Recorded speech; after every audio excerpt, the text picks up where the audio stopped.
Bismillahirrahmanirrahim. Assalamualaikum warahmatullahi wabarakatuh. Alhamdulillah Rabbil Alamin, daiman ifdal, adim an-nawal. Assalatu wassalamu ala nabiyyina Muhammadin, maula Bilal, badri mutalal, wa ala alihi wa sahbihi, khair sahbil mu'al. Asyhadu an la ilaha illallah wahdahu la sharika lah, wa asyhadu anna Muhammadan abduhu wa rasuluhu وصفيه من خلقه وخليله أدى الأمانة وبلغ الرسالة ونصح للأمة وكشف الله به الغمة وجاهد في الله حق جهاده حتى أتاه اليقين وتركنا على محجة بيضاء ليلها كنهارها لا يزيغ عنها إلا هالك. اللهم فصل وسلم وزد وبارك وأنعم وكرم ومجد على عبدك ورسولك محمد صلى الله عليه وعلى آله وصحبه وسلم. فقال عز وجل: يا أيها الذين آمنوا اتقوا الله حق تقاته ولا تموتن إلا وأنتم مسلمون. وقال عز وجل: يا أيها الذين آمنوا اتقوا الله وقولوا قولا سديدا يصلح لكم أعمالكم ويغفر لكم ذنوبكم ومن يطع الله ورسوله فقد فاز فوزا عظيما. أما بعد، فإن أصدق الحديث كتاب الله وخير الهدى هدى محمد صلى الله عليه وسلم وشر الأمور محدثاتها وكل محدثة في دين الله بدعة وكل بدعة ضلالة وكل ضلالة في النار. Kiasin seterusnya Allah rahmati dan semoga Allah muliakan, menjadi setenang air. Kita percaya dan yakin bahwa segala hal yang Allah ciptakan di alam semesta ini, air dan udaranya, rumputan dan daunannya, bunga dan batang hingga akarnya, seluruhnya ialah pelajaran. Seluruhnya adalah makhluk Allah yang sedang mengajarkan sesuatu kepada kita, dan kita sedang memikirkan bagaimana mereka bekerja. Dan ternyata air Allah ciptakan, kadang ia tenang, kadang dia menghanyutkan, kadang dirinya bersifat menjadi pertolongan pertama, terkadang juga menjadi bencana. Dan air memiliki sifat yang beragam. Kita akan sampaikan bagaimana kita perlu belajar dari air hari ini. Tenangnya air. Air sejatinya adalah benda yang Allah berikan keunikan, di mana dia hanya turun ke tempat-tempat yang rendah. Air itu hanya akan mengisi kekosongan. Dia bukan hanya sekedar mengalir, tapi dia mengisi kekosongan di tempat-tempat kerendahan. Maka sifat muslimah yang layaknya menjadi air, dialah sifat ketawaduan, sifat merendah, sifat tidak merasa tinggi. Dia tahu kemuliaan ini didapatkan dengan cara merendah. Ketinggian itu didapati dengan cara kita merendah. Setiap ketinggian kita dapati dengan cara merendah. Bukan di mata manusia, tapi di mata Allah. Bukan di pandangan manusia, tapi di pandangan Allah. Itulah yang kita dengar ungkapan man tawadha'a lillah ma tawadha'a ahadun lillahi illa rafa'ahu Allah. Tidaklah ada seorang yang tawadhu' kepada Allah kecuali Allah akan tinggikan. Ketinggian didapatkan dari kerendahan. Maka kita pun membutuhkan sifat seperti air, yang ketinggian kita dari status sosial, pangkat jabatan, kedudukan, harta, kemewahan yang boleh jadi kita miliki saat ini, tetap menjadikan kita tawadhu di hadapan Allah, bukan karena ingin dipuji sebagai orang yang tawadhu. Sebab ada tawadhu yang palsu, tawadhu yang ingin dianggap tawadhu. Sejatinya orang yang ingin berharap dianggap tawadhu, dia tidak benar-benar tawadhu. Tawadhu merendah itu bukan untuk meroket sebagaimana yang diungkapkan orang, tapi ketawadhuan kita memang lahir dari ketulusan hati dan keikhlasan niat kita dalam belajar. Itulah filosofi air. Air benar-benar tidak suka dengan ketinggian dan dianggap tinggi. Baginya cukup dianggap tinggi oleh satu-satunya yang menciptakannya saja. Bila dianggap orang dia rendah, bila dianggap orang dia berada di bawah, dia tidak peduli dengan apa kata orang. Dia tetap tenang berada di posisinya. Dia tidak peduli bagaimana orang memandang bahwa dirinya turun ke bawah, bahwa dirinya mengalir ke bawah. Dia tidak peduli. Yang dia pikirkan bagaimana pandangan Rabb-nya kepada dirinya. Ketika dirinya menciptakan air, maka Allah menurunkan hikmah-hikmahnya.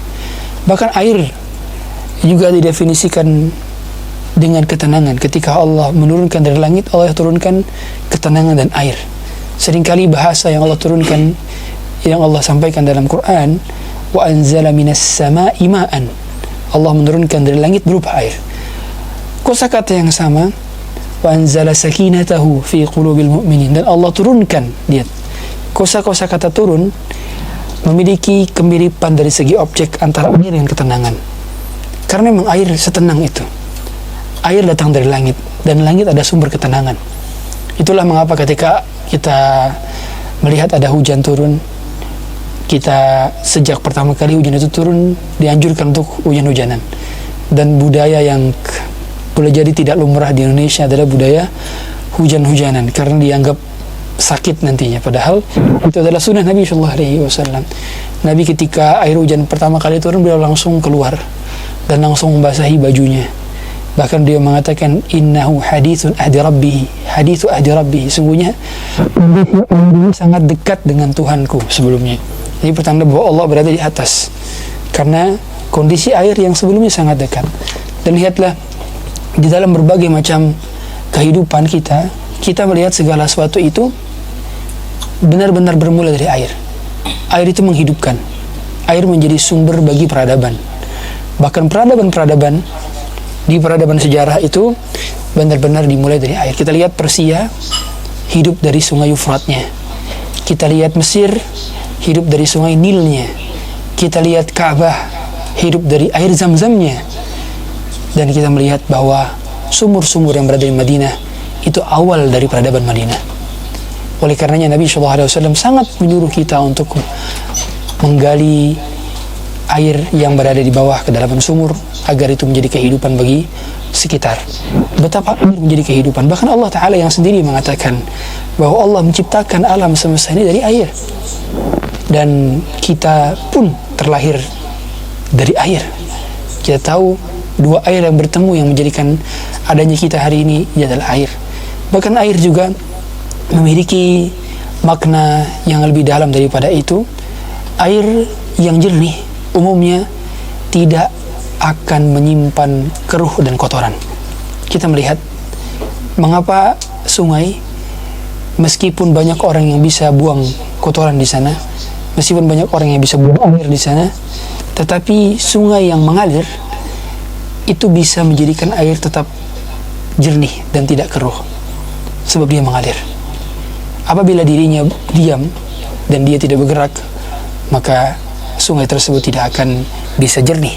Tapi karena mengalir, karena dia akan membawa kotoran-kotoran yang dibawanya dan akan membiarkan di kanan kirinya dan tidak dia bawa arus ke berikutnya. Itu yang menjadikan akhirnya sungai tetap bisa kita gunakan untuk bersuci, berwudu. Bahkan Nabi SAW menganalogikan tatkala ada seseorang yang kotor tubuhnya, dia mandi 5 kali sehari, apakah tersisa dari kotoran sedikit pun? Hal yabqa min daranihi syai'? Nabi bertanya. Maka sahabat menjawab, tidak mungkin ya Rasulullah. Maka seperti itulah keadaan seorang yang beriman ketika mereka mandi. Ketika mereka bertaubat, maka seperti mereka mandi 5 kali sehari. Tidak mungkin tersisa sedikit pun dari kotoran. Dan Nabi menganaloginya dengan air. Air menjadi pembersih. Bahkan dalam sebagian madhab, kotoran itu tidak akan hilang kecuali dengan aliran air. Makanya sebagian madhab itu mengatakan bahwa najis itu tidak bisa hilang kecuali dengan aliran air. Artinya kalau kita ada najis, kemudian baru kita lap saja, benar-benar belum kita aliri air, itu dikategorikan sebagai belum hilang najisnya. Baru hilang ainun najasahnya, tapi belum hilang hakikat najisnya. Hingga sebagian mazhab mengatakan bahwa berarti bayi yang hanya dielap saja dengan tisu basah itu belum benar-benar hilang najisnya.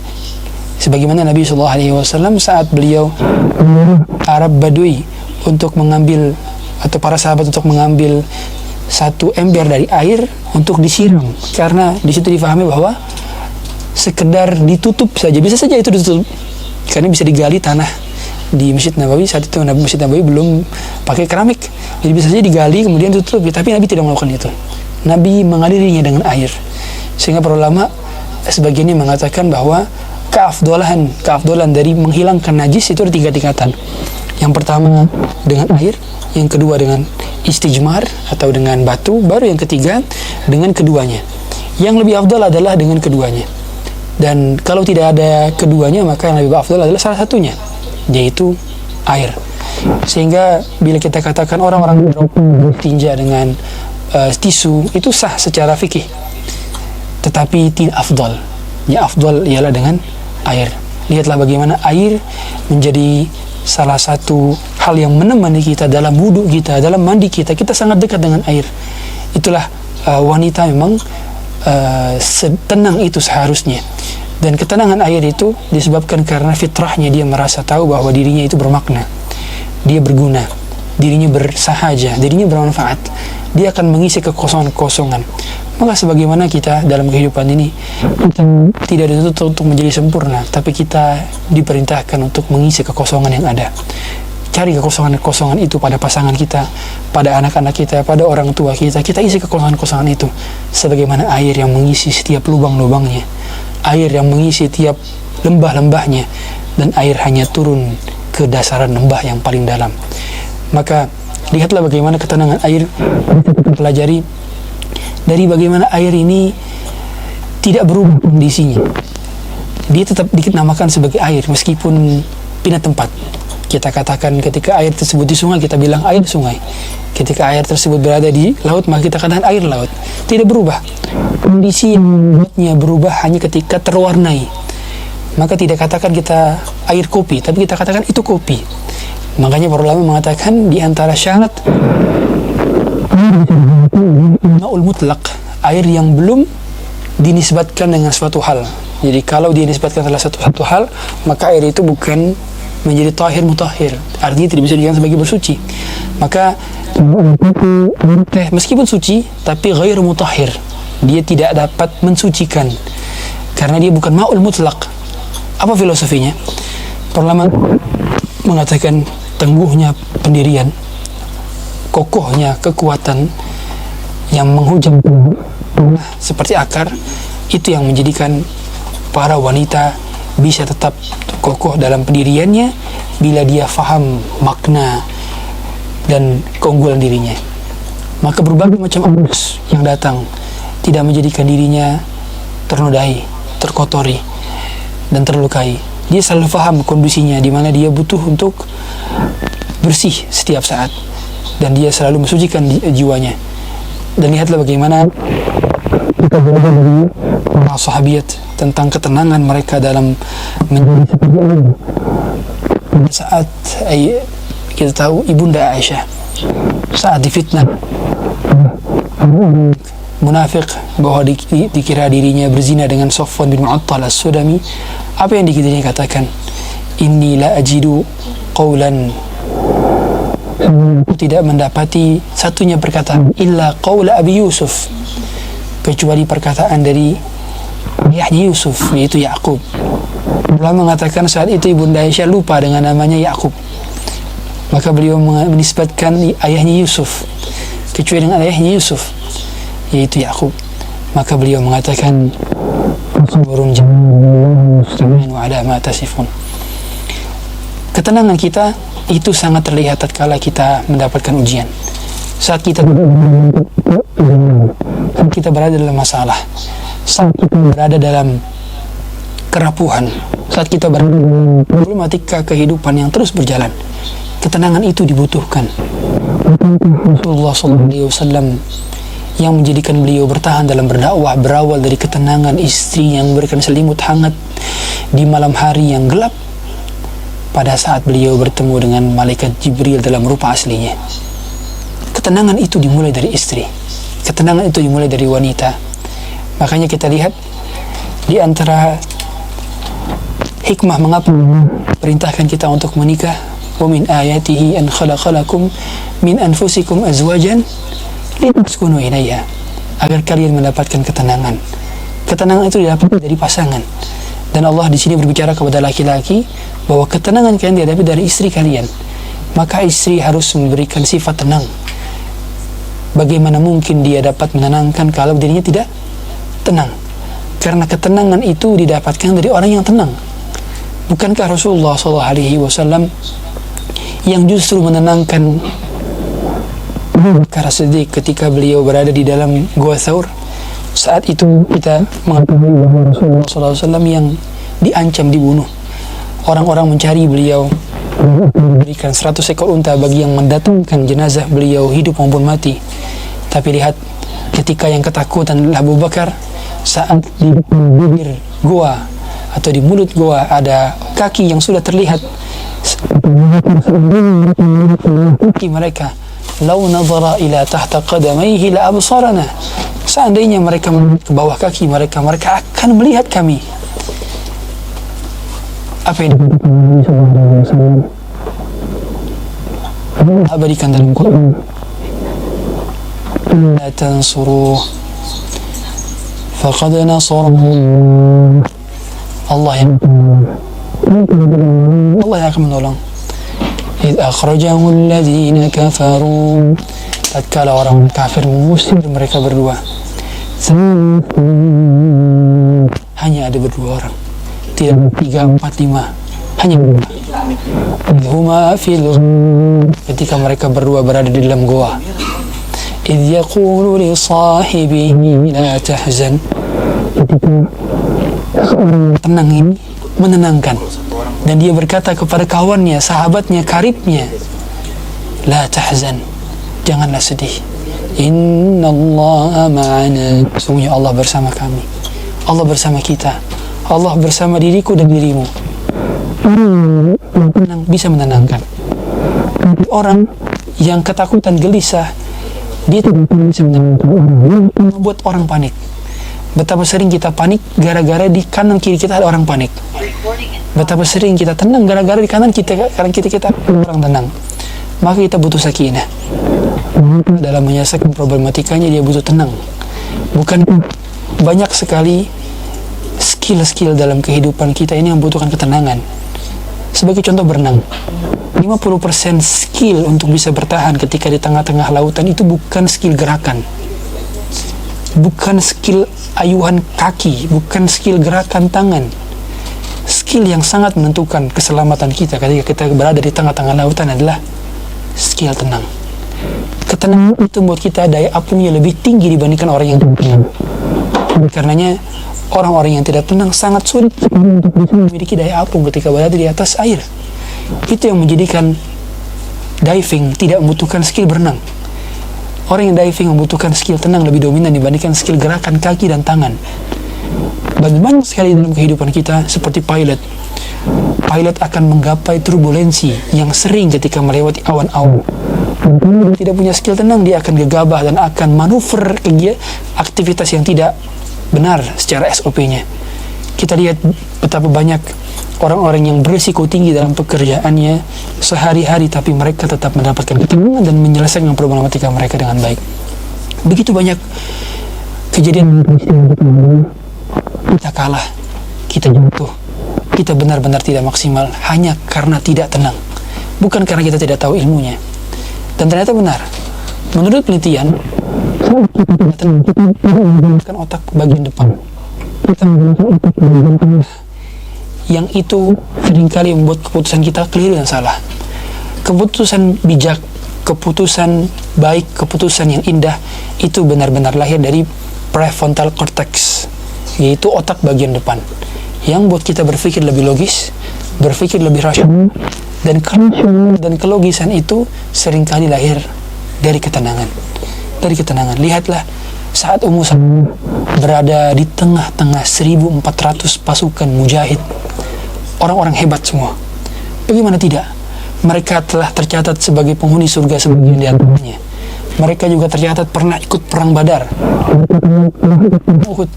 Ternyata di antara mereka ada seorang wanita yang memberi keputusan paling strategis dalam perjanjian peradaban sejarah, yaitu Hudaybiyah. Kita tahu betapa perjanjian Hudaybiyah itu benar-benar sangat berpengaruh dan dipengaruhi oleh seorang yang bernama Ummu Salamah. Tatkala para sahabat kecewa dengan keputusan dari perang Hudaybiyah, dikarenakan mereka harus pulang dan mereka tidak bisa berumroh. Ketika mereka harus pulang dan mereka menolak untuk pulang, maka mereka menolak untuk mencukur rambut mereka langsung, dan mereka menolak untuk memotong sembelihan mereka. Tapi Usama menjadi seorang wanita yang tenang. Usama menjadi seorang wanita yang mengerti arti ketenangan. Dia mengatakan kepada semua untuk mencukur dan kamu sembelih sesembelihanmu. Maka akhirnya Rasulullah SAW keluar, tidak berucap sedikit pun kosakata, dan beliau memanggil tukang cukurnya untuk mencukurnya, dan beliau menyembelih hewan sembelihannya. Keputusan 1.400 orang ditentukan oleh satu wanita tenang. Satu wanita tenang.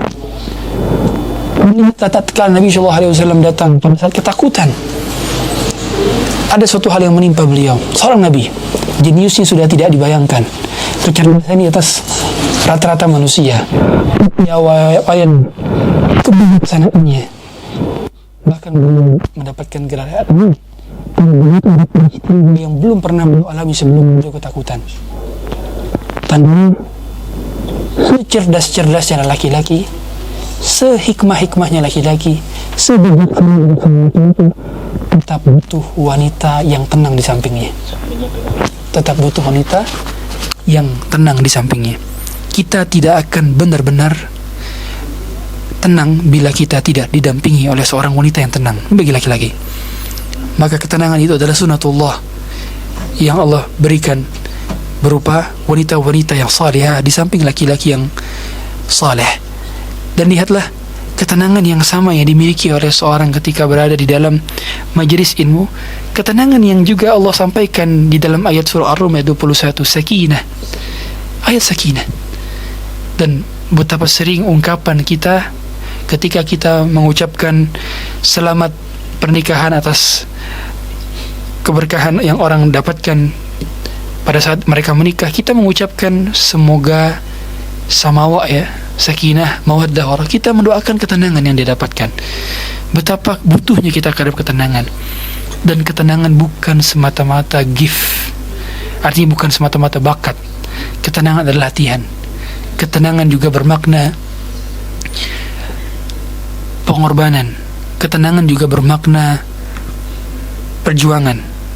Maka orang yang bisa mendapatkan ketenangan biasanya lahir dari orang-orang yang benar-benar berjuang untuk mendapatkan ketenangan. Dan ketenangan itu lahir dari zikir. Zikir. Maka lazimnya wanita terhadap zikir ini membuatnya tenang dan menenangkan. Setenang itu. Dan kita tahu kenapa rumah itu didefinisikan sebagai sakan. Kenapa? Rumah itu dalam bahasa Arab artinya sakan. Ada bait, ada sakan, ada maskan. Kenapa dinamakan sakan? Sakanun, tempat tinggal. Kenapa kosakata rumah adalah kosakata tenang? Karena di rumah ada wanita, dan wanita membawa ketenangan. Bukan sekedar bentuknya. Rumah itu bukan sekedar bentuknya, bukan sekedar batu batanya, bukan sekedar pondasinya, bukan sekedar cat rumahnya, bukan sekedar bangunannya. Rumah itu tentang orang dalamnya. Dan kenapa Allah menggunakan kosakata litaskunu ilaiha? Allah mampu saja mengatakan litatmanu ilaiha, agar kalian tenang juga, sama itminan, termasuk tenang. Tapi mengapa Allah gunakan kata sakan, litaskunu ilaiha? Sebab orang-orang yang berada di dalam rumah itu yang menjadikan rumah menjadi tenang. Artinya ada rumah berarti yang tidak tenang. Ada rumah yang tidak memberikan ketenangan, rumah yang hanya memberikan kebisingan, rumah hanya memberikan argumentasi, dan rumah yang hanya memberikan kegaduhan. Dia adalah rumah-rumah yang benar-benar kita tidak dapati di rumah-rumah orang-orang yang tidak membawa ketenangan dalamnya. Maka haruslah memang di antara kita peduli dan faham bahwa setiap di antara kita punya bakat menjadi tenang, dan kita butuh memaintain ketenangan itu. Lihatlah bagaimana dahulu Maryam ibnatu Imran yang Allah sebutkan ketika dirinya mendapatkan anak, pada saat dirinya baru saja dikabarkan oleh Allah Ta'ala mengandung. Ketakutan. Fa'aja'ahal makhadu ila jid'in nakhlah. Ketika dirinya berada di bawah pohon kurma. Ya laitani mittu qabla hadha. Ya Allah, andai saja aku dulu dilupakan, dan andai saja aku dulu mati. Wa kuntu nasyan mansiya, dan aku dilupakan. Andai saja aku bisa mati sekarang. Maka lihatlah, Allah Ta'ala mengatakan bahwa di bawah itu ada sungai-sungai yang mengalir. Allah menginginkan Maryam belajar dari tenangnya sungai. Kita tahu hari ini orang mencari ketenangan dari belajar seringkali bukan dari musik lagi. Bahkan orang-orang yang belum paham hukum musik pun mereka mencari ketenangan dari sound alam. Mereka belajar dengan mendengarkan sound alam. Sound alam yang mereka dengarkan ialah sound aliran sungai, sound burung-burung yang berada di hutan, sound-sound yang berada di kicauan-kicauan burung di pagi hari. Begitu pula suara ayam di pagi hari. Mereka butuhkan suara itu. Dari alam kita bisa belajar ketenangan. Ketenangan, tidak takut akan apa yang akan menimpa kita. Itulah yang Allah ajarkan kepada Maryam tatkala dirinya belajar bahwa di bawahnya atau di dekat kakinya ada sungai yang mengalir.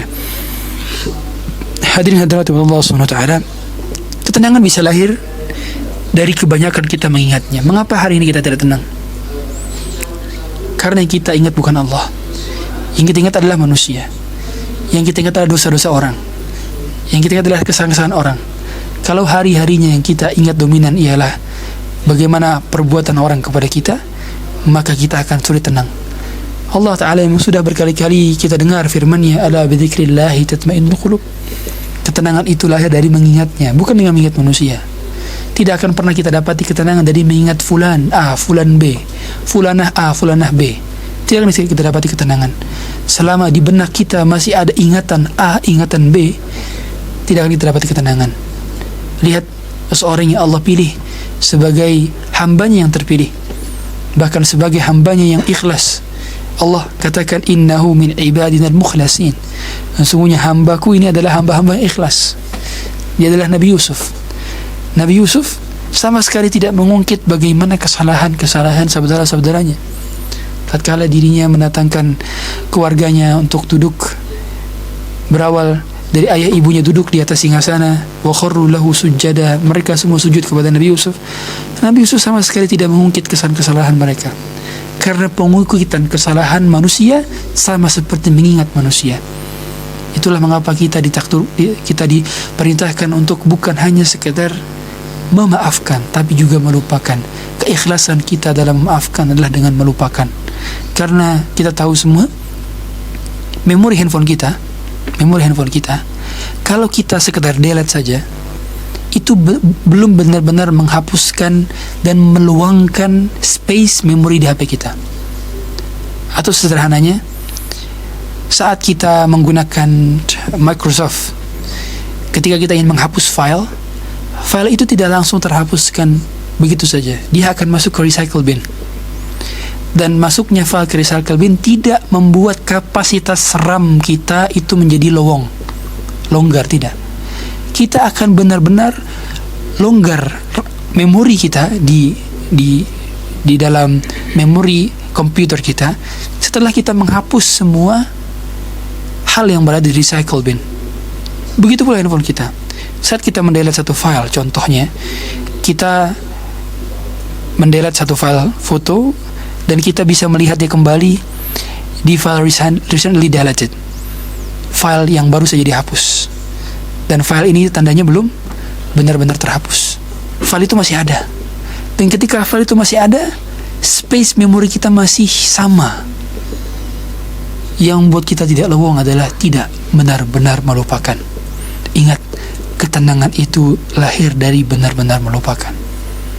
Nabi Yusuf, dirinya bukan tidak ingat, tapi tidak mau mengungkit. Karena pengungkitan itu bisa menyebabkan kita mengingatnya kembali. Orang yang sengaja tidak akan mengungkitnya, dia sengaja mau mengubur memori lamanya. Semua kita punya memori masa lalu. Semua kita benar-benar ingat siapa pihak A, pihak B, pihak C yang menghancurkan reputasi baik kita, memfitnah kita dari belakang, membicarakan kita, dan seluruhnya. Kita punya orang-orang yang kita kenal. Bahkan orang-orang terdekat kita dahulu yang kita beri amanah boleh jadi adalah orang-orang yang pernah melukai kita. Tapi ingat, hati kita terbatas.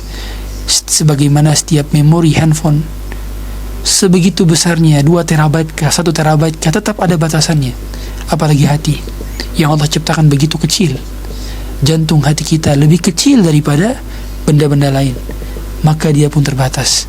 Bila kita mengisinya dengan dosa-dosa manusia, bila kita mengisinya dengan memori luka, kita tidak akan benar-benar bisa tenang. Maka ketenangan itu lahir dari menghapus memori-memori lama dan berusaha untuk mengambil pelajarannya.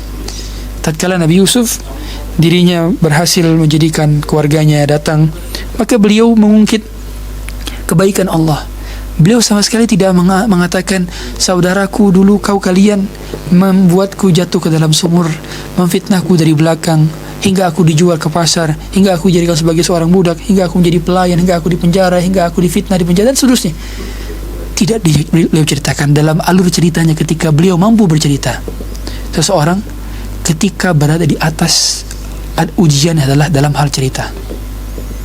Dia bisa saja ngungkit semua hal yang orang lakukan kepadanya. Bukankah hari ini kita sering melakukan pembuktian saat kita berada di atas?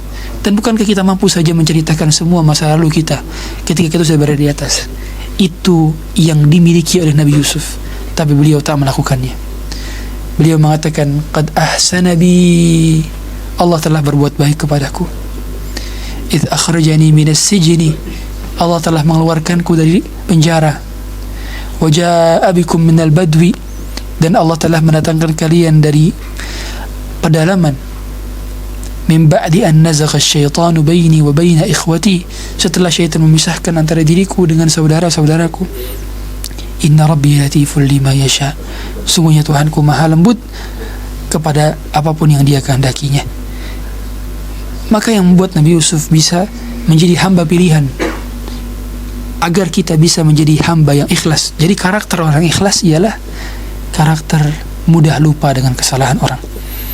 Meskipun tidak menjadikan dia ceroboh untuk terjatuh ke dalam lubang yang sama, tetapi karakter orang yang mudah tenang ialah tidak mudah untuk memaafkan. Dia tidak mudah untuk mengulang-ulang kembali kesalahan yang sama, tapi dia mudah dalam memaafkan. Hadirin hadiratullah subhanahu wa ta'ala, ketenangan itu bukan berarti rapuh. Ketenangan bukan berarti tidak kokoh. Ketenangan justru lahir dari kekokohan. Kita tahu pohon yang tenang, pohon yang tidak mudah bergoyang ialah pohon yang akarnya kokoh. Artinya ketenangan itu lahir dari kekokohan. Wanita bisa tenang kalau dia kokoh ilmunya, kokoh kedalaman ilmu agamanya, kokoh kedalaman imannya, kokoh kedalaman zikirnya, kokoh kedalaman pengetahuannya terhadap Rabbnya, dia akan mudah tenang. Tapi bagi mereka yang mudah terombang-ambing, bagi mereka yang mudah ikut arus, bagi mereka yang mudah ikut tren yang tidak akan ada habisnya, bagi mereka yang tidak tenang, mereka umumnya mudah terombang-ambing dengan peristiwa-peristiwa dan kejadian-kejadian. Tapi beda bagi orang-orang yang tenang. Makanya mengapa Nabi SAW menyuruh kita untuk terus tenang dengan memperbanyak ibadah di musim-musim fitnah. Nabi SAW mengatakan, badiru bil a'mali fitanan kaqit'atil lailil muzlim, segeralah kalian dalam beramal seperti potongan malam di kegelapan yang gelap. Artinya kita diperintahkan untuk segera beramal saat kondisi di mana memudahkan kita untuk pudar, memudahkan kilauan kita tidak lagi terlihat, memudahkan cahaya kita menjadi meredup, memudahkan kita tidak menjadi spotlight kembali di hadapan Allah. Saat itulah kondisi kita butuh dekat kembali kepada Allah. Maka di momen di mana kita tidak teguh, boleh jadi karena akarnya tidak kuat. Kalau kita tidak tenang, berarti introspeksinya kepada akar. Berarti ada yang salah di akarnya. Karena kalau akarnya menghujam ke dalam, pohon akan tetap tenang dan rindang, bahkan dia menenangkan sekitarnya. Dia mampu memberikan kesejukan bagi orang yang berada di bawahnya.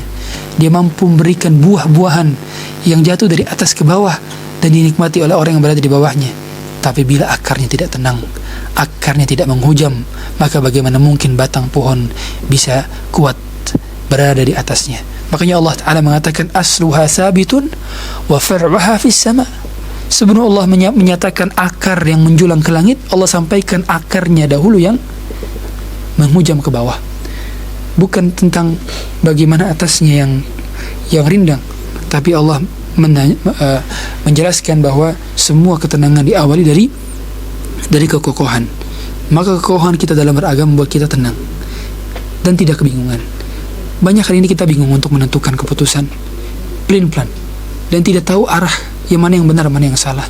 Seperti orang kebingungan mencari sesuatu hal. Ketahuilah penyebab utama saat diri kita benar-benar kegalauan adalah karena kita kehilangan arah. Hadirin hadirat Allah SWT,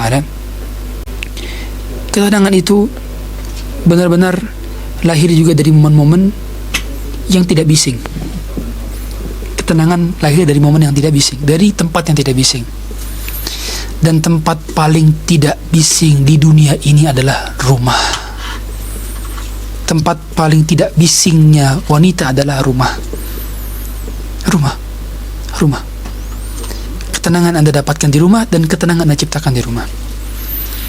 Itulah mengapa wanita harus membiasakan dirinya dalam rumah, melazimi dalam rumah, senang dan betah di rumah, karena dia adalah penyebab dari munculnya ketenangan, dan dia adalah penahan dari segala macam kegaduhan. Maka daripada itu, untuk menjaga ketenangan yang kita dapati, ialah kita sering saling melazimi rumah.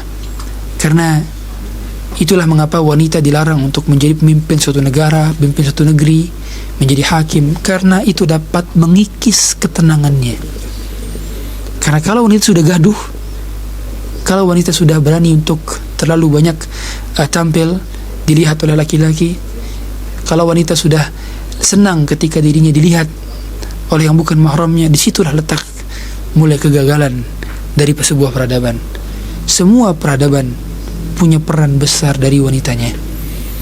Maka wanita yang mampu menenangkan, dia bukan hanya wanita yang bisa bertahan di arus buruknya zaman, tapi juga wanita yang bisa mempertahankan sekitarnya dari buruknya arus zaman. Hadirin hadirat Allah SWT, ketenangan juga memiliki fungsi seperti air hujan. Tadi kita katakan bagaimana Allah Ta'ala menggunakan kosakata sama, wa anzala minas sama. Allah menurunkan dari langit berupa ketenangan dan berupa air. Kenapa sumber ketenangan dan air sama, yaitu dari langit? Karena memang keduanya dia adalah makhluk langit yang turun ke bumi. Jadi air itu, berkah itu ketika turun dari langit. Bila air itu sementara di bawah saja, dia belum pernah menguap ke langit, maka dia tidak semulia ketika dia turun dari langit. Makanya mengapa Nabi SAW tadi mandi air hujan dan biasa berdoa. Maka budaya yang kita hilang saat ini, fokus ketika berdoa di air hujan. Itu yang jarang. Kalau kita lihat di Mekah, di Madinah, orang sudah biasa sekali sambil berdoa, kemudian dia mengangkat tangan dan dia basah kuyup dengan air hujannya. Dan itu kenikmatan besar. Bagaimana doa diijabah ketika air hujan, dan betapa sering kita melalaikan momen-momen untuk berdoa ketika hujan turun, dan momen untuk mandi hujan. Maka momen itu yang seringkali kita lupa dan lalai. Kapan terakhir kita wudhu dengan air hujan? Kapan? Air keran kita tidak seberkah air hujan. Air keran kita tidak seberkah air yang turun dari langit. Benar-benar turun langsung dari langit, yang Allah yang memberikan itu dari awan-awan, sahaban thiqalan, yang mana awan-awan berat itu menurunkan airnya dari langit. Itulah sumber ketenangan. Makanya mengapa ketenangan bisa didapatkan dari tepat waktu, ketepatan waktunya seorang dalam memutuskan. Lihatlah bagaimana ketenangan air hujan yang turun, itu hujan turun tepat pada waktunya. Hujan benar-benar turun ketika dibutuhkan oleh satu tanah tertentu yang Allah alirkan angin hingga mencapai tanah-tanah yang gersang yang kita tidak ketahui sumbernya dari mana awan-awan tersebut. Tapi Allah benar-benar menurunkan tepat pada waktunya. Maka hadirin hadirat Allah SWT, ya, semua kita butuh tenang.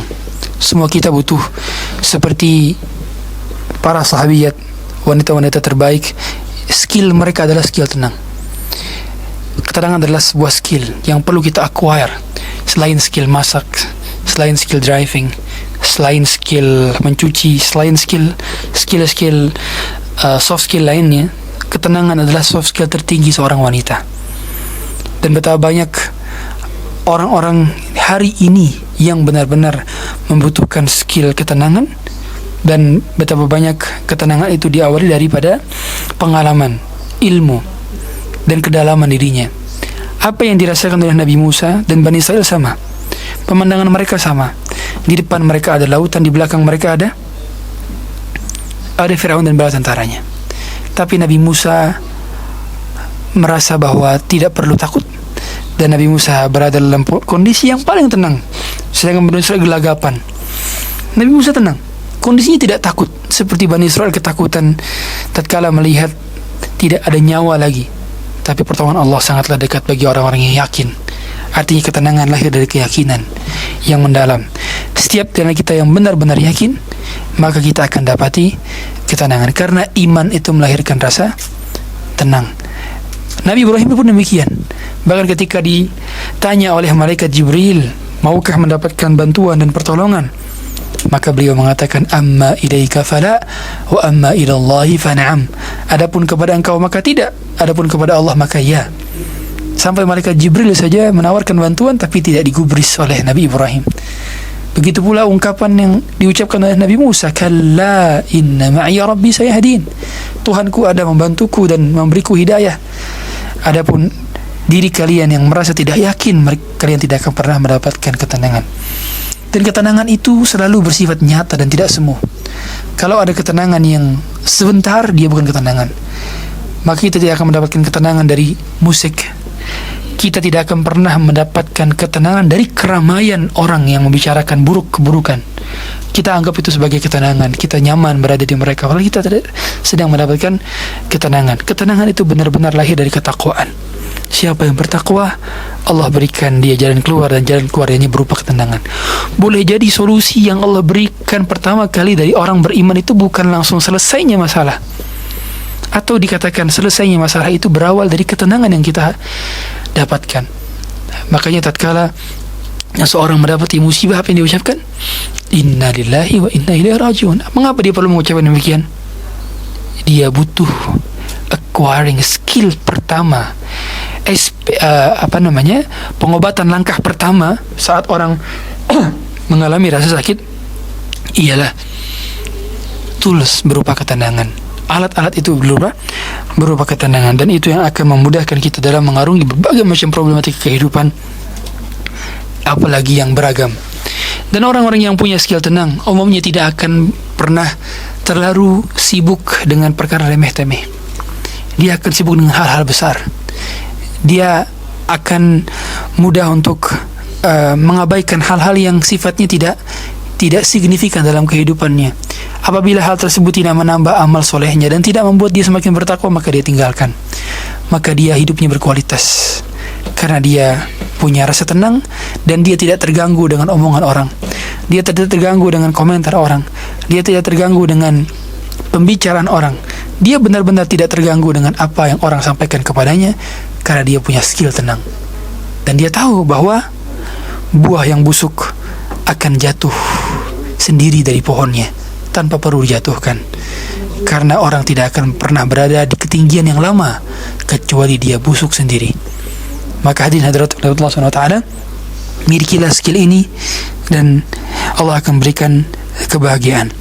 Begitu pula Hafsah bintu Umar, seorang istri Nabi SAW yang beliau dapati ketenangan dari Qur'annya, dan Quran adalah kitab ketenangan. Begitu pula beliau punya amal soleh berupa qiyamul lail, dan itu adalah skillnya orang-orang tenang. Karena kalau orang sudah biasa dalam kondisi yang tenang, dan kondisi waktu paling tenang dari 24 jam kita ialah sepertiga malam terakhir, maka carilah ketenangan itu dengan membiasakan tenang ketika tidak ada seorang pun yang melihat. Hanya dirimu dan Tuhanmu saja yang melihat. Hanya dirimu dan Allah saja yang melihatmu, maka kita akan mudah sangat untuk berbahagia. Di masa-masa itulah hadirin hadirat Allah SWT, kita mudah untuk menciptakan kebahagiaan di hati-hati kita, sebab kita telah merasakan terlebih dahulu ketenangan yang kita dapatkan. Dan ketenangan itu lahir dari cerita. Orang biasanya setelah cerita kepada orang lain dia plong, tapi plongnya tidak lama, karena yang menerima ceritanya tidak memberikan solusi atas ceritanya. Satu-satunya pihak yang ketika mendengarkan dia selalu memberikan solusi ialah Allah. Adapun makhluk, selama dia adalah makhluk, maka cerita kita hanya menjadi cerita, oh begitu, oh masya Allah, oh subhanallah, tapi dia tidak benar-benar menyelesaikan permasalahan kita. Makanya di dalam Islam kita punya journaling. Journaling kita berupa verbal journaling. Hari ini kita tahu psikologi modern berusaha memecahkan permasalahan pelik dalam psikologi manusia berupa penyakit-penyakit mental. Berbagai macam penyakit mental muncul hari-hari ini seiring berkembangnya teknologi. Artinya teknologi yang kita gunakan saat ini benar-benar mengamplifikasi penyakit-penyakit mental. Insecurity, overthinking, mental health, dan beberapa penyakit-penyakit lain itu diamplifikasi sebab teknologi. Dan betapa sering hari ini kita hidup di zaman serba cepat dan tepat yang membuat kita tidak sebentar sejenak pause. Terburu-buru kita membalas WhatsApp di masjid, kita sebaliknya kita tidak memiliki batasan ruang yang spesifik, akhirnya membuat kita tidak benar-benar fokus dan tidak benar-benar hadir di kondisi di mana kita sedang berada. Dan itu yang membuat kita akhirnya kehilangan ketenangan. Kita kehilangan nikmat berzikir. Kita benar-benar kehilangan nikmat momen untuk mengobrol. Kita kehilangan nikmat dan momen ketika kita bercengkrama dengan anak dan saudara. Kita benar-benar kehilangan nikmat bermain dengan pasangan kita. Kita benar-benar kehilangan momen karena kita benar-benar tidak hadir. Dan ketidakhadiran kita karena kita merasa ketinggalan. Maka sifat ketidaktenangan itu sangat relevan dengan sifat takut ketinggalan. Dan takut ketinggalan adalah penyakit yang disebut dengan hari ini sebagai sebutan FOMO, fear of missing out, takut ketinggalan. Maka orang-orang yang tenang tidak akan pernah merasa takut ketinggalan. Dia akan merasa bahwa dirinya cukup. Karena bila informasi itu penting akan sampai kepadanya meskipun dia tidak mencarinya. Maka jadikanlah diri kita pribadi yang tenang dengan tidak banyak mengkonsumsi hal-hal yang tidak bermanfaat. Betapa banyak informasi hari ini yang kita lihat dan saksikan tidak benar-benar manfaat dan masuk ke dalam otak kita, masuk ke dalam telinga kita, dan tidak benar kita butuhkan. Betapa sering lembaran-lembaran mushaf yang tidak kita baca dan kita lebih memilih untuk membaca berita. Betapa sering aluran dari lembaran-lembaran mushaf yang tidak kita bolak-balik, sementara feed dan reels kita bolak-balik. Betapa sering banyak malam-malam terlalui disebabkan karena malamnya begadang. Maka kita beristighfar kepada Allah, kita minta ampun kepada Allah, karena ini semua tidak lain dan tidak bukan karena adanya kemaksiatan yang kita kerjakan. Maka hadirin hadirat Allah Subhanahu wa taala, milikilah ketenangan dengan bertakwa, dan Allah akan mudahkan jalannya bila kita benar-benar memahami esensi ketenangan dan kita berjuang untuk mendapatkannya. Semoga kajian singkat yang pada kesempatan kali ini bisa memberikan manfaat, dan kiranya ada yang ingin bertanya atau berdiskusi maka kami persilahkan. Wallahu ta'ala alam.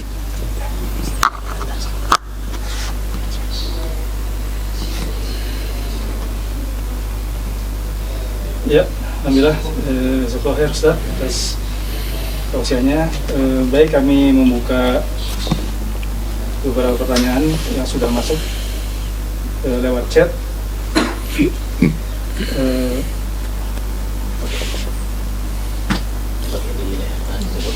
Izin bertanya Ustaz,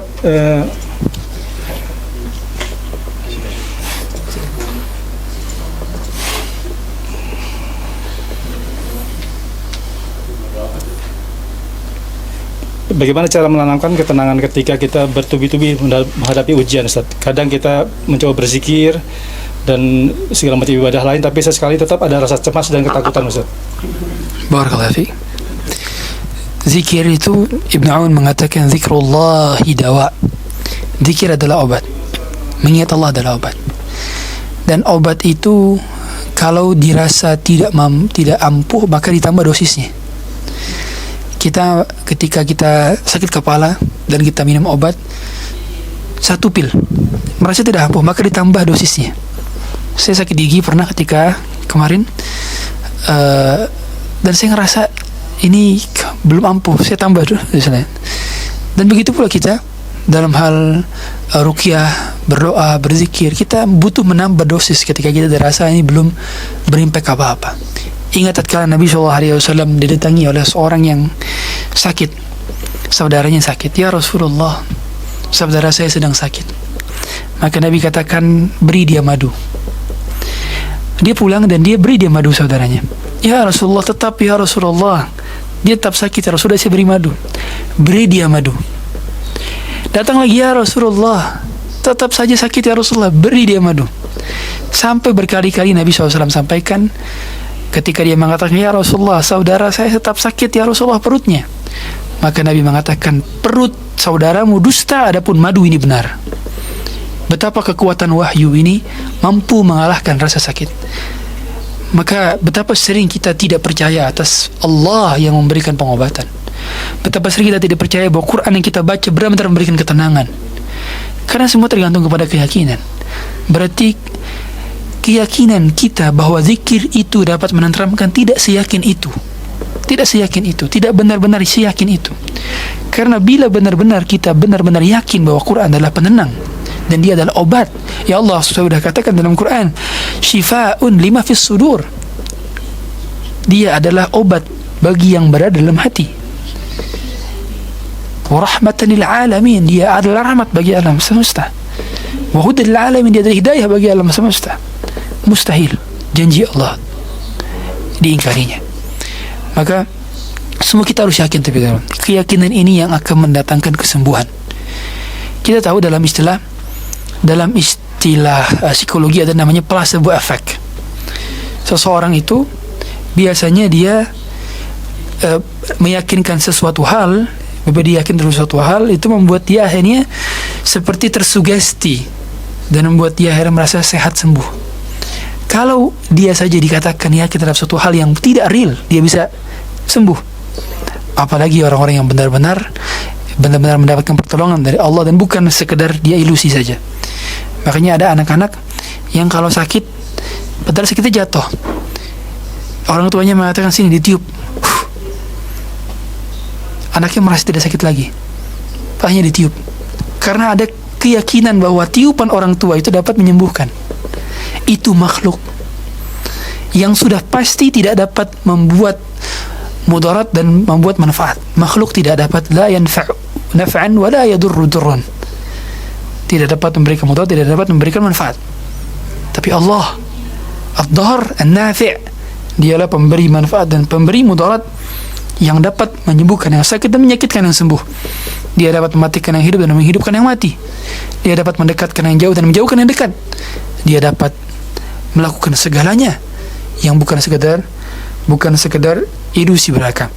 Maka yakin dan ulangi berkali-kali, Allah akan berikan kita ketenangan dan yakin akan janjinya. Ala bi dzikrillah tatma'innul qulub. Wallahu a'lam.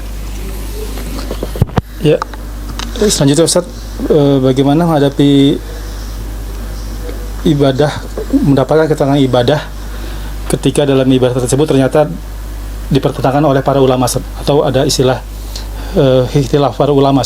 Ya, karena dulu saya di sini informasikan selalu melakukan sholat sunnah tasbih, tapi ternyata ada informasi dari Ustaz atau ulama lain bahwa itu adalah tidak sahih. Gimana Ustaz? Ya, barakallahu fiik. Dalam perkara ibadah, hukum asal ibadah ialah haram kecuali dalilnya. Maka kita dalam beribadah kita mencari aman. Bukankah pada saat kita tes psikotes atau tak ada saat kita ingin melamar di sebuah perusahaan, kita sedang ikut ujian, ada orang yang mengatakan, oh nanti saat ujian itu persyaratannya A, B, C. Ternyata yang diperintahkan bukan A, B, C. Maka kita salah instruksi. Betapa sering kita gagal gara-gara salah instruksi, gara-gara salah keyakinan. Maka daripada itu, main aman. Kalau tentang tes kelulusan saja kita main aman, apalagi tentang surga neraka. Maka main amannya adalah dengan cara tidak beribadah kecuali kita pasti dalilnya sahih. Kalau perkara-perkara khilaf, contoh mengirim bacaan Al-Quran kepada mayit, itu dipersiapkan oleh para ulama. Mengirim Al-Fatihah, mengirim surah Yasin, mengirim surah Al-Baqarah, apapun suratnya kepada orang yang mayit yang telah meninggal, itu dipersiapkan oleh para ulama tentang kesahihannya. Tapi sedekah atas nama mayit itu disepakati oleh para ulama keabsahannya. Maka daripada kita sibuk-sibuk beramal dengan perkara yang khilaf, lebih baik kita beramal dengan perkara yang sudah disepakati. Berdoa untuk mayit disepakati keabsahannya dibanding sekadar baca Quran untuk mayit. Maka kita fokuskan diri kita kepada hal yang disepakati, kepada hal-hal yang sudah jelas kesahihannya dan kevalidannya. Kita semua butuh kepastian.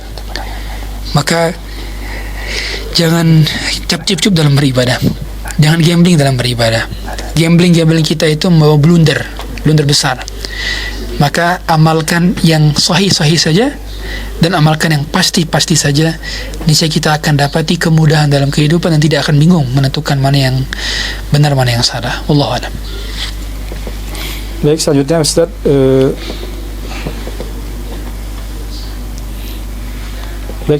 Ustaz, tentang izin bertanya, dalam dunia psikologi ada informasi, ada beberapa upaya ketika merasa ansietas atau kurang nyaman perasaan.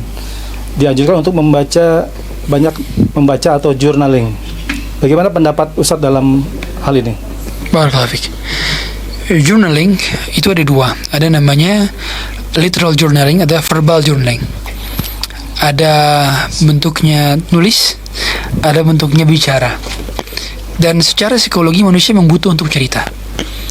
Tapi puncak cerita yang paling tinggi adalah yang menciptakan cerita, Allah. Menciptakan narasi, menciptakan semua peristiwa dan kejadian, dia adalah Allah. Itulah mengapa ungkapan yang paling dianggap sebagai ungkapan terhebat di dalam cerita Nabi Yusuf ialah ungkapan Yakub ketika dirinya mengatakan innama ashku bathi wa huzni ila Allah. Aku benar-benar menceritakan, mengadukan bathi wa huzni. Bathun wa huznun itu dua kosakata yang berbeda. Kalau bathun itu kesedihan yang tidak mampu ditampung lagi. Seperti kalau kata orang latah, atau kata orang kalimat kalimat ungkapan pertama saat kita sakit. Orang ketika jatuh sakit umumnya dia ekspresif dan mengatakan au, atau ungkapan seperti aduh. Nah, maka itu kalimat-kalimat yang diungkapkan oleh orang ketika pertama kali mendapatkan ujian dan musibah. Nabi Yakub benar-benar memberikan kalimat aduhnya saja hanya kepada Allah. Dia tidak menampakkan aunya, ahnya, aduhnya kepada manusia sama sekali. Artinya satu kosakata tidak diberikan. Inilah konsep innama ashku bathi wa huzni. Kalau kesedihan huzn itu kesedihan yang terlalu dalam sampai sulit deskripsikan. Huzn itu dalam sekali sampai sulit untuk diungkapkan dengan kosakata, itu sulit. Ada orang saking sakitnya, saking nyerinya, dia sampai sulit berkata-kata untuk deskripsinya. Huzn, bagaimana dalam sakitnya, dan beliau hanya berikan untuk Allah saja. Sehingga dalam istilah Islam, maka journaling yang lebih tepat ialah kepada Allah. Adapun kepada manusia bukan solusi utama. Dan kita pun sejatinya tidak akan mendapatkan penyelesaian dari masalah kita dari manusia. Kita tahu ada diskusi musyawarah itu termasuk salah satu langkah Nabi yang lakukan. Nabi berdiskusi dengan para sahabat, Nabi bercerita dengan istri-istrinya, Nabi berkonsultasi, istri Nabi SAW berkonsultasi kepada Nabi SAW sebelum tidur. Ada semacam cerita, karena memang kita butuh rilis, beban kita itu plong. Makanya orang habis cerita itu bisa plong. Dan penyebab daripada penyakit mental saat ini, kebanyakan terlalu bercerita kepada pihak yang salah. Itulah mengapa salah satu budaya buruk yang bukan budaya kenabian ialah oversharing. Oversharing itu bukan budaya kenabian. Nabi sallallahu alaihi wasallam, kita lihat Nabi Yusuf tatkala menceritakan mimpinya kepada ayahnya mengatakan, don't overshare, la taqsus ru'yaka ala ikhwatika, bahkan kepada saudara-saudaramu sekalipun jangan ceritakan. Itu bertanda bahwa tidak semua hal kita perlu ceritakan, tidak semua hal kita perlu posting, tidak semua hal kita perlu kirim status, tidak perlu share, tidak semua hal perlu kita masukkan ke story grup, tidak semua hal. Ada hal-hal yang private. Usahakan kehidupan yang private itu dialah kehidupan yang kita ingin istimewakan dalam kehidupan kita. Karena semakin intim sebuah hubungan, semakin butuh privasinya, semakin butuh ranah privasi, dan semakin nikmat sebuah hal yang hanya kita dan Allah saja yang tahu. Makanya dalam perkara ibadah, sebaik-baik ibadah disembunyikan, karena kita menginginkan hanya ada satu pihak saja yang tahu tentang ibadah kita, yaitu Allah Ta'ala. Maka daripada itu kita benar-benar membutuhkan latihan untuk mendapatkan yang ini semua. Allahu a'lam. Baik, kami lanjutkan. Ini kami merangkum, Ustaz, beberapa pertanyaan sekaligus. Intinya permasalahan yang sangat berat, Ustaz, dari rumah tangga yang diambang perceraian, lalu hutang yang besar, lalu juga anak-anak, ya. Bahkan permasalahan ini akhirnya membuat menjadi sakit, Ustaz. Nah, apakah ini juga padahal mereka sudah menyerahkan semua kepada Allah dan berusaha beribadah semaksimal mungkin, apakah ini menandakan bahwa tauhidnya kurang baik, Ustaz? Ya, barakallahu fiik. Seseorang yang memiliki problematika dan respon pertamanya itu yang menentukan kadar keimanannya. Tetapi bukan berarti perasaan sedih, perasaan galau itu tidak ada keimanan, tidak ada tauhid. Kita tahu Rasulullah SAW keluar air mata ketika Ibrahim meninggal. Kita tahu beliau juga merasa sedih ketika istrinya Khadijah meninggal, pamannya meninggal. Beliau merasa sedih. Rasa kesedihan itu manusiawi. Dan begitu pula sahabat-sahabat lainnya yang merasa sedih ketika ada orang yang dicintai yang mereka meninggal dalam kondisi kafir. Ketika paman beliau meninggal, Hamzah, pada saat perang Uhud, beliau sedih sampai beliau tidak mampu melihat lama-lama wajah seorang pria yang telah menjadi muslim yang membunuh pamannya, yaitu Wahsy. Kita punya luka masa lalu dan kita merasakan kesulitan di masa lalu ini, seringkali membuat kita mengingat-ingatnya kembali. Dan pengingatan itu boleh jadi adalah semacam teguran bagi kita bahwa kita memang diciptakan, dihidupkan di dunia ini. Karena kalau seorang yang tidak pernah melihat ke belakang sama sekali, bagaimana dia menyangka bahwa rahmat Allah begitu luas? Kita benar-benar akan mengapresiasi kebaikan yang Allah berikan kepada kita kalau kita melihat ke belakang. Sebagaimana Nabi Yusuf, beliau melihat ke belakang, lihat lagi, subhanallah, dari replika cerita, seandainya beliau tidak dicemplungkan dalam sumur, beliau tidak akan pernah sampai di istana sebagai menteri keuangan, tidak akan bisa. Itu semua cara Allah yang lembut untuk menjadikan dia benar-benar menjadi seorang yang sangat dihormati saat itu, menjadi seorang yang memiliki jabatan paling strategis di imperium terbesar, yaitu menteri keuangan. Ya tahu, menteri keuangan saat ini disegani. Menteri keuangan di imperium manapun, peradaban besar, itu menteri keuangan sangat di highlight dan di spotlight. Dan begitu pula Nabi Yusuf. Tapi lihat, beliau benar-benar tidak menganggap bahwa masa lalu itu bagian daripada hal yang membuat dia terpuruk. Beliau belajar dari masa lalunya. Maka demikian pula kesedihan, kegalauan itu terkadang ada sisi fitrah dan manusiawinya, tetapi kita perlu tahu bahwa yang menyembuhkan kita semua itu ialah Allah. Makanya para ulama mengatakan mana yang lebih utama, Nabi SAW atau Fudail bin Iyad. Jadi Fudail bin Iyad itu tatkala anaknya meninggal, beliau tidak nangis. Kalau Nabi SAW menangis. Nah, sampai ada pertanyaan Syekhul Islam, mana yang lebih utama, Fudail atau Nabi SAW? Nah, menarik. Kata Syekhul Islam, yang lebih utama adalah Nabi, karena air mata Nabi adalah air mata rahmat. Jadi tangisan seorang itu tidak bermakna oh tauhidnya berkurang, oh dia berarti nggak beriman kepada takdir. Belum tentu. Karena tangisannya Nabi SAW ketika Ibrahim meninggal meneteskan Nabi air mata, tapi beliau ketika menangis itu nggak bersuara, sama seperti tertawanya beliau tidak bersuara. Ya, ini hal yang barangkali sulit kita lakukan. Saya pribadi sulit. Tertawa tidak bersuara itu sulit. Sama seperti nangis bagi perempuan tidak bersuara itu sulit. Nah, Nabi itu tidak bersuara. Tidak bersuara kalau nangis. Sebagaimana kata Ibnu Qayyim dalam Zadul Ma'ad, ya, dhahikuhu kabukaihi, tawanya seperti tangisannya seperti tawanya, tidak bersuara, ya.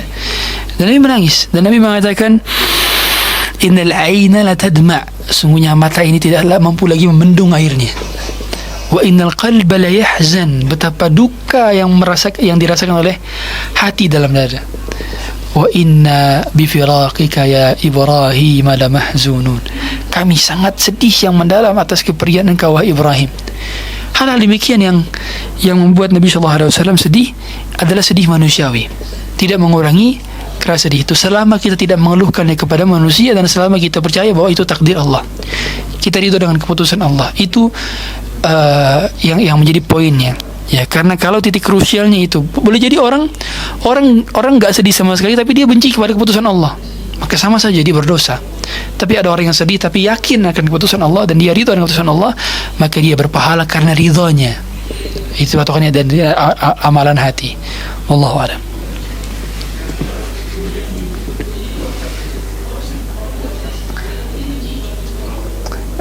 Baik Ustaz, mungkin sudah waktunya ditutup kajian ini. Mungkin ada Ustaz bisa menutup dengan tambahan, Ustaz, silakan. Ya. Sejatinya semua di antara kita butuh sifat tenang, tidak hanya laki-laki, tidak hanya perempuan. Ketenangan bukan hanya belajar dari air, tapi dari alam semesta yang Allah ciptakan menjadi tenang. Dan semua kita hari ini butuh ketenangan yang Allah berikan, bukan ketenangan semu, bukan ketenangan dari musik, video, tontonan, tongkrongan. Semua ketenangan semua itu tidak akan bertahan lama. Ketenangan yang abadi ialah berada di surga. Makanya Allah Ta'ala mengatakan udkhuluha bisalam, masukkanlah kalian dengan penuh keselamatan, kesejahteraan, ketentraman. Karena satu-satunya tempat untuk bagi orang yang tenang adalah tempat yang tenang juga. Satu-satunya tempat bagi orang yang telah merasa memiliki ketenangan dunia ialah tempat penuh ketenangan. Dan satu-satunya tempat yang penuh dengan ketenangan ialah di surga, yang ketenangannya abadi, tidak semu, dan selalu stabil dan konstan. Demikian mungkin dapat kami sampaikan. Kiranya kajian ini dapat bermanfaat, semoga bisa diamalkan, dan semoga menambah iman dan amal soleh kita semua. Mohon maaf atas kekurangan dan keterbatasan ilmu serta waktu. Kita tutup dengan doa kafaratul majlis. Subhanakallahumma wa bihamdika asyhadu an la ilaha illa anta astaghfiruka wa atubu ilaik. Sallallahu nabiyina Muhammadin wa ala alihi wa sahbihi wa sallam. Assalamualaikum warahmatullahi wabarakatuh.